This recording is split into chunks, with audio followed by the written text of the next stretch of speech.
सब जगह जाएंगे, डोरे धागे करवाएंगे, पीर फकीरों के वहां जाएंगे, मुल्ले मौलवियों के वहां जाएंगे, सब जगह जाएंगे, आराम से ले लेंगे, प्रसादी भी खा लेंगे, मान्यता भी कर लेंगे।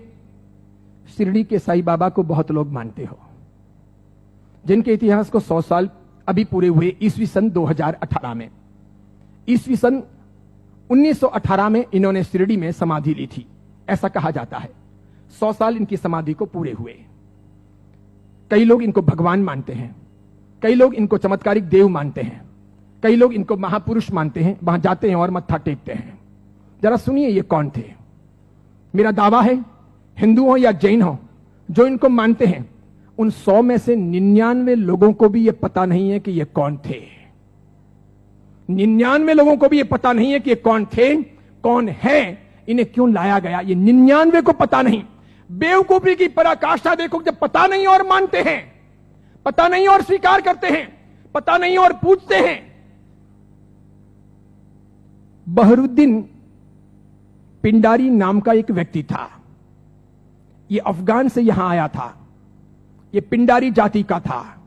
यह मैं तब की बात कर रहा हूं जब औरंगजेब का खात्मा हो चुका था और मुगल साम्राज्य समाप्ति की ओर आगे बढ़ रहा था। धीरे धीरे मराठाओं ने अपना वर्चस्व जमा लिया था और वे हिंदू साम्राज्य की स्थापना के लिए बहुत मजबूती के साथ में आगे बढ़ चले थे। भारत के अंदर, भारतवर्ष के अंदर, अखंड हिंदुस्तान में जोरदार हिंदुत्व साम्राज्य का, हिंदू साम्राज्य का विस्तार होने जा रहा था। ये मैं तब की बात करता हूं। ये पिंडारी लोग लुटेरे हुआ करते थे। ये पूरी अफगान की जाति लूटने फाटने के लिए यहां पर आई थी।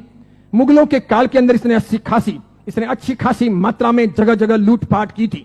हिंदुओं को टारगेट बनाना, उन्हें लूटना, उनके पैसों को छीनना, उनकी बहन बेटियों को छेड़ना और पसंद आ जाए तो उनकी बहन बेटियों को उठा लेना, ऐसे इनके कर्तव्य हुआ करते थे। 1838 में इस बहरुद्दीन का माफ कीजिएगा, 1838 में इस बहरुद्दीन का जन्म हुआ और यह आगे बढ़ा। उसके बाद में एक फिल्म आई, वो हिंदी फिल्म थी। उस फिल्म को जगह जगह पर दिखाया गया षड्यंत्र के आधार पर। फिल्म में यह बताया गया, औरंगजेब के मरने के बाद पहली बार जब बोलने वाली फिल्में आई, पहली बार जब फिल्म आगे बढ़ी, वो ब्लैक एंड व्हाइट मूवी, जब फिल्मों का जमाना आया, तब यह बताया गया कि ये बहरुद्दीन पिंडारी तो बहुत अच्छा आदमी और ये पिंडारी जाति के लोग तो देशभक्त हैं, देशद्रोही नहीं, ऐसा बताया गया। बावजूद इसके इस बहरुद्दीन ने जगह जगह डकैतियां करना, लूटना फाटना जारी रखा। बड़ी मात्रा में लोगों को तहस नहस करता रहा। इसने अपनी जिंदगी में कई सारी हिंदू महिलाओं के, कन्याओं के बलात्कार किए, कितना ही सारा नुकसान पहुंचाया। अंततः जब धीरे धीरे मराठा साम्राज्यों के सामने, उधर झांसी की रानी, झांसी के अंदर लक्ष्मीबाई लोहा ले रही थी, उस वक्त अंग्रेजों का आगमन हुआ। अंग्रेजों को यह बहरुद्दीन बहुत नागवार गुजरा। इन्होंने जैसे तैसे करके इस बहरुद्दीन को भगाने के लिए, पकड़ने के लिए खूब कोशिशें की। यह बहरुद्दीन बेस बदल करके भागता हुआ अहमदनगर आया, जिसे नगर कहा जाता है, महाराष्ट्र का बहुत बड़ा एक शहर है। अहमदनगर आया और सुनिए, इतिहास ये कहता है कि यह बहरुद्दीन पिंडारी अहमदनगर के अंदर एक वेश्या के घर रहा। उस वेश्या को अपना बना करके उसने वहीं पर अपना आशियाना बना लिया वेश्या के साथ। आगे जाकर उसने शादी की या नहीं की, इसका कोई सबूत नहीं। वेश्या के साथ रहते रहते 2 संतानों का जन्म हुआ। एक था लड़का जिसका नाम रखा गया चांद मियां। बहरुद्दीन ने अपने बेटे का नाम रखा चांद मियां। थोड़ा बड़ा हो जाने के बाद में बिना पढ़ाए लिखाए इस चांद मियां को अपनी डकैतियों में जासूसी के तौर पर बहरुद्दीन पिंडारी ने उपयोग करना प्रारंभ किया। जगह जगह ये चांद मियां, छोटा सा बालक, एक चद्दर लेकर के भिखारी के तौर पर फटे पुराने कपड़े पहन करके अलग अलग जगह पर बैठता, बाजारों में बैठता, आए गए माल की वगैरह बातमियां लेता, किसके घर में क्या आ रहा है जा रहा है ऐसी कोशिशें करता और समय समय पर कभी दिन में, 2 दिन में, 5 दिन में, 10 दिन में अपने पिताजी को, बहरुद्दीन को समाचार पहुंचाता कि आज इस घर में इतना माल आ रहा है या यहां इतना सामान आया है। और इस प्रकार डकैतियों का मामला आगे बढ़ता कि यहां कोई सुरक्षा के प्रबंध नहीं होते हैं, कोई पहरेदार नहीं होते हैं, ये चीज चलती रहती। अंततः परेशान होकर शंकाओं के आधार पर अंग्रेजों ने बहरुद्दीन को तो भगाया, आगे जाकर वो अफगान चला गया, उसकी मौत भी हो गई। चांद मियां, उसका बेटा, छिप छिप करके रहने लगा, बड़ा होता गया। एक दिन अंग्रेजों ने उसे पकड़ा, जेल की सलाखाओं के पीछे डाला। 8 साल तक ये चांद मियां जेल में रहा, अंततः यह छूटा। मराठा ताकत के साथ में अंग्रेजों का मुकाबला कर रहे थे। झांसी की रानी भी किसी भी हालत में अंग्रेजों को घुसने नहीं दे रही थी। अंग्रेजों को लोकल गुंडे चाहिए थे इन लोगों के सामने लड़ने और इनको परेशान करने के लिए। चांद मियां ने पैसे लेकर के झांसी की रानी के खिलाफ में अंग्रेजों के पक्ष में गुंडों को इकट्ठा करने और लड़वाने और मगजमारी करने के लिए तैयारी दिखाई। अंग्रेजों ने अच्छे खासे मोटे पैसे चांद मियां को दिए। ये चांद मियां महाराष्ट्र से ठेठ झांसी गया। अंततः अंग्रेजों के हाथों झांसी की रानी लक्ष्मीबाई को मरवाने में इस चांद मियां की भी भूमिका रही। उसके मरने के बाद इन अंग्रेजों ने उस चांद मियां को नवाजा। कालांतर के अंदर एक नया नुस्खा अपनाने के लिए वो चांद मियां झांसी से आकर के शिरडी पहुंचा। वहां सुलेमानी मुसलमानों के साथ में उसकी पहचान हुई। मूल अफगानी पिंडारी जाति का ये चांद मियां बहरुद्दीन का बेटा वहां जाने के बाद में सुलेमानों के साथ में परिचय में आकर के सुलेमानों के लिए काम करने लगा। मुसलमानों की ये सुलेमानी जाति षड्यंत्र पूर्वक हिंदुओं और मुसलमानों के बीच के भेद मिटाने और धीरे धीरे इस्लाम का भीतर से प्रसार प्रचार करने का कामकाज संभालती थी। ये स्लो पॉइजन देकर के धीरे धीरे लोगों को मुसलमान बनने के लिए अलग अलग तौर तरीकों से कब्रों पर ले जाने या फिर अलग अलग दरगाहों पर ले जाने, उन्हें बदलने, उन्हें चमत्कार दिखाने के तौर पर परिवर्तित करने का काम करती थी। उनको ये चांद मियां मिल गया। वहां इसके लिए एक मस्जिद बनाई गई। मस्जिद का नाम हिंदू रखा गया, इस्लाम की मस्जिद नहीं रखी गई। लोगों को भ्रमित करने के लिए मस्जिद का नाम इस्लाम नहीं रखा गया, मस्जिद का नाम हिंदू के तौर पर रखा गया। इस इंसान ने अपनी जिंदगी में कभी कुछ काम किया हो, कोई साधना की हो, कोई धर्म चलाया हो, कोई धर्म ग्रंथ लिखा हो, कोई बहुत बड़ा व्यापक काम किया हो, ऐसा एक भी उल्लेख आज तक भारतीय इतिहास में नहीं है। सुनिएगा, यही चांद मियां सुलेमानों के परिचय में रहने के बाद धर्म परिवर्तन करवाने, चमत्कारों के आधार पर लोगों को भरमाने के लिए साई बाबा बनाए गए। इसी चांद मियां का नाम आगे हुआ साई। किसने नाम दिया? सुलेमानों ने। उसके लिए एक मस्जिद बनाई गई। बाद में वो हिंदुओं और मुसलमानों के बीच में सामंजस्य स्थापित करने के लिए फरिश्ते के तौर पर प्रस्तुत किया गया। देखिए आप एक मजे की बात, ईस्वी सन 1918 में इसने समाधि ली। उसके पहले फिल्में जब आती थी तब हिंदुओं और मुसलमानों के बीच का बहुत बड़ा भेद था, बहुत भेद। हिंदू मुसलमानों को पसंद नहीं करते थे भारत में, और मुसलमान हिंदुओं को पसंद नहीं करते थे। मुसलमानों को ईश्वर के नाम से बहुत एलर्जी थी, हिंदुओं को अल्लाह के नाम से बहुत एलर्जी थी।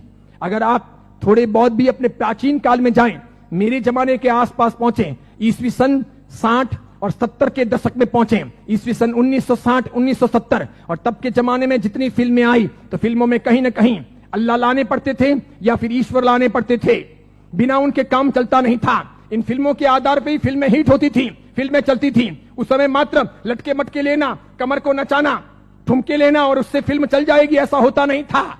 उस जमाने का जमाना ऐसा था नहीं कि आज की हीरोइनें चल जाएं, थोड़े बहुत लटके मटके लें और फिल्म रातों रात कम कपड़ों के आधार पर फेमस हो जाए, ऐसा था नहीं। उस जमाने का कल्चर ऐसा था कि कहीं ना कहीं रिलीजियन, धर्म बीच में लाना पड़े। अल्लाह लाओ तो हिंदू नहीं देखेंगे, ईश्वर लाओ तो मुसलमान ऐतराज करेंगे। और देखो मजे की बात, अधिकांश प्रोड्यूसर मुसलमान थे।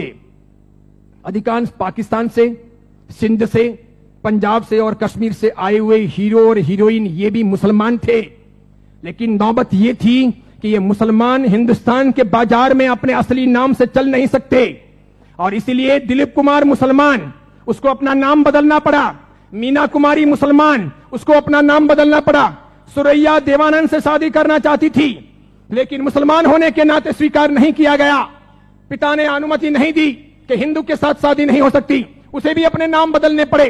15-20 से अधिक ऐसे हीरो हीरोइन हैं 1960, 1970 और 1980 के दशक के, 1960, 1970 और 1980 के दशक के जिन मुसलमानों को मार्केट में चलने के लिए, स्ट्रेटेजी बनाने के लिए अपने नाम बदलने पड़े। वो मुसलमान थे, उनको हिंदू दिखावा करना पड़ा। इधर देखो, जावेद अख्तर हो, सलीम खान हो, नौसाद हो और महमूद खान हो, ये सभी ऐसे प्रोड्यूसर थे जो जन्म से मुसलमान थे, इरादे से मुसलमान थे, हैं भी। इसके सिवाय अन्य अन्य आए और इन लोगों को अपनी फिल्में चलानी थी। इन लोगों ने एक तौर तरीका चलाया कि मुसलमान होने के नाते हिंदुत्व का समर्थन कर नहीं सकते और हिंदू देवी देवताओं को अपने को भ्रष्ट बताना है। क्योंकि आप पुरानी फिल्में देखिए और आज की फिल्में देखिए, किसी भी अल्लाह को कभी गाली नहीं दी जाती, किसी मस्जिद के ऊपर सवाल नहीं किए जाते, कभी कुरान के बारे में कुछ बोला नहीं जाता। लेकिन हिंदू देवी देवताओं की फिल्मों में मजाक होगी।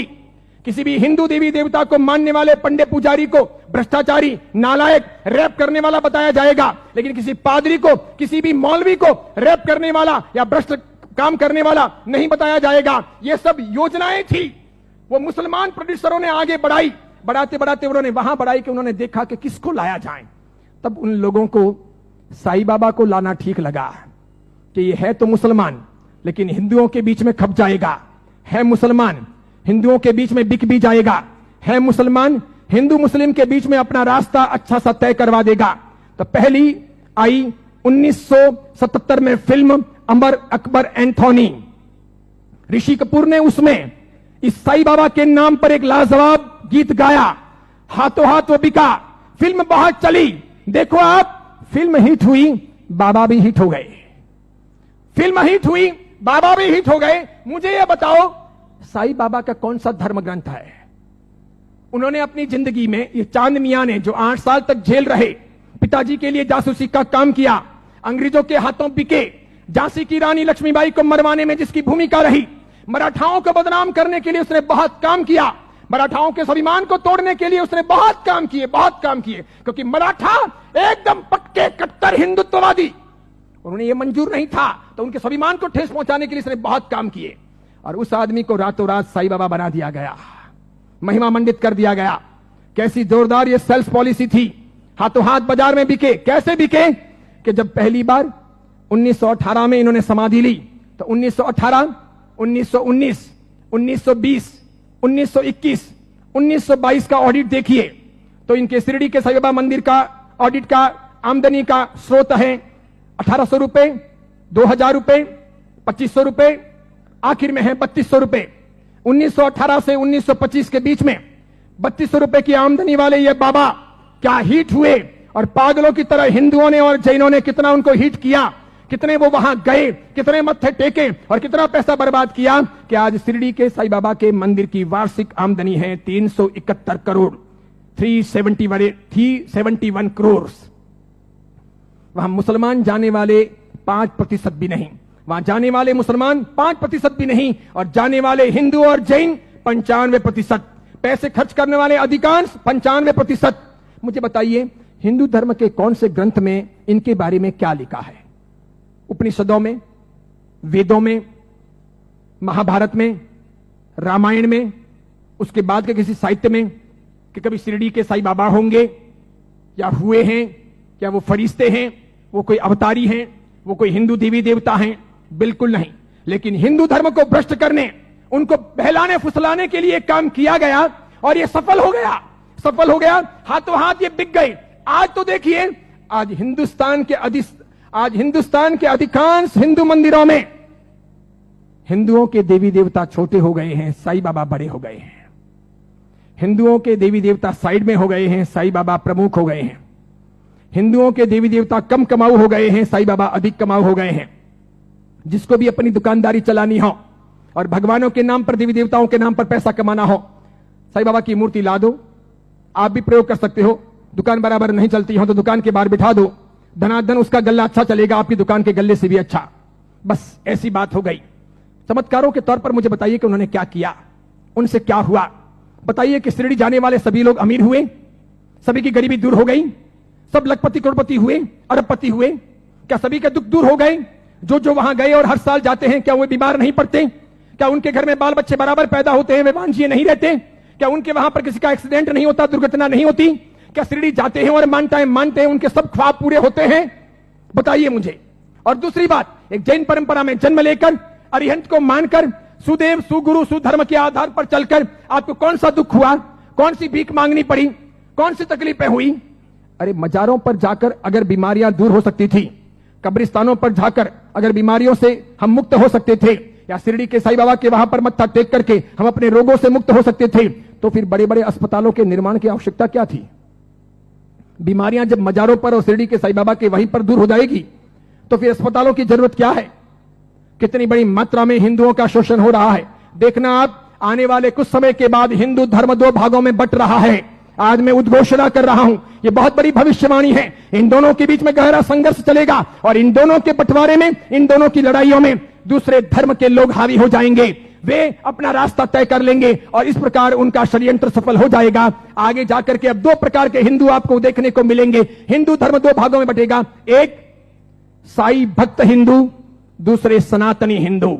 दो प्रकार के हिंदू आपको देखने को मिलेंगे। एक वे जो साईं बाबा को मानते हैं, दूसरे वे जो साईं बाबा को नहीं मानते हैं। कई सारे हिंदू पंडित पुजारी हैं, कई सारे हिंदू संत महात्मा हैं, उनको भी अक्ल नहीं है। वे भी शिरडी के साईं बाबा के वहां पर जाते हैं और उनको मानते हैं और उनके मंदिर बनाते हैं और उनकी पूजा करते हैं। उनको पता नहीं कि राम का इतिहास है, कृष्ण का इतिहास है, बजरंग बली का इतिहास है, महाभारत का इतिहास है, रामायण का इतिहास है, देवी देवताओं का इतिहास है। इनका कोई इतिहास नहीं।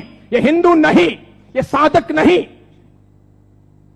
जैन साधु साध्वी भी शिरडी जाते हैं तो यदा कदा दर्शन करने के लिए वहां चले जाते हैं और करम फोड़ के चले आते हैं। कितने बेशर्म होते हैं ऐसे जैन साधु साध्वी। क्यों उन्होंने पंच महाव्रत लिए हैं? क्यों उन्होंने सफेद कपड़े पहने हैं? मैंने कितने ही अलग अलग अपने संप्रदायों के जैन साधु साध्वियों को यात्रा के दौरान शिरडी जाते हुए देखा। वहां जैन मंदिर भी है, उपाश्रय भी है, स्थानक भी है, और उसके बाद में कभी न कभी वहां के श्रावकों को कहकर या अपने चेले चपाटियों को साथ में लेकर वे शिरडी के साईं बाबा के मंदिर में दरबार में चले जाते हैं। जिस इंसान ने बलात्कार किया हो, डकैतियां की हो, चीना झपटी की हो, जिसने झांसी की रानी को मरवाया हो, जिसने हिंदुत्व का नाश किया हो, जिसका ऐसा कामकाज रहा हो, उसको रातों रात फरिश्ता बनाया गया हो और उसे हम पूजे। ये कौन से देवी देवता हुए? ये कौन सा चमत्कार हुआ? ये क्या क्या साधना के उच्चतम बिंदु हुए? बताइए, आदर्श कहां है? नैतिकता कहां है? योग्यता कहां है? बहुत सारे लोग ख्वाजा मोइनुद्दीन चिश्ती की दरगाह पर जाते हैं,